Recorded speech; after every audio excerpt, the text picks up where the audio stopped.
భాగవతంలో కృష్ణుడు స్వయంగా చెబుతాడు, నా గురించి ఎవడన్నా 10 మందిలో చెబితే నేను వాడి గురించి దేవలోకంలో చెబుతాను ఉద్ధవా. రెండో మాట చెబుతున్నా, నా పేరు మీద ఎవడన్నా 10 రూపాయలు దానం ఇస్తే కృష్ణార్పణమని నేను వాడికి 100 రూపాయలు ఇస్తాను, 10 రెట్లు ఇస్తానని చెప్పి. మూడో మాట, చివరి మాట, ఉద్ధవా జాగ్రత్తగా విను, నన్ను ఎవడన్నా మనస్సులో స్మరిస్తూ ఉంటే నాకు ఇంకో దారి లేదయ్యా, నేను వాడు ఉన్న చోటే ఉంటా అన్నాడు ఆయన. అంత గొప్ప అవకాశం ఇచ్చాడు. మనం సందుల్లో ఉన్నామా, గొంతుల్లో ఉన్నామా, ఉక్కబోస్తుందా, చలిస్తుందా అనవసరం అమ్మా. మనసులో గోవిందనామస్మరణ మానకుండా ఉంటే చాలు. అప్పుడు మన ఆరోగ్యాన్ని ఆయనే కాపాడుకుంటాడు. ఇంత సులభమైన ఉపాయాలున్నా ఏమీ చేయక్కల, మనసులో స్మరిస్తే చాలన్నాడు. దానికి కూడా బద్ధకమై కొంతమంది మహానుభావులు ఎలా ఉంటారంటే, ఆ స్మరించాలన్నా కూడా దేవుడు అనుగ్రహించాలి, బద్ధకం మేళం అంటారు వెంటనే.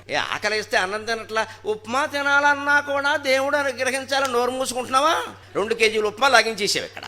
దైవస్మరణ చేయడానికి, పుస్తకం చదవడానికి అప్పుడు దేవుడు అనుగ్రహించేది. కానీ మనకి ఇష్టం లేదు. సొల్లు కబుర్లు చెప్పుకో, ఆశమ్మ బోషమ్మ అంటే గంటలు గంటలు చెప్పుకుంటారు కూర్చుని ఇక్కడ.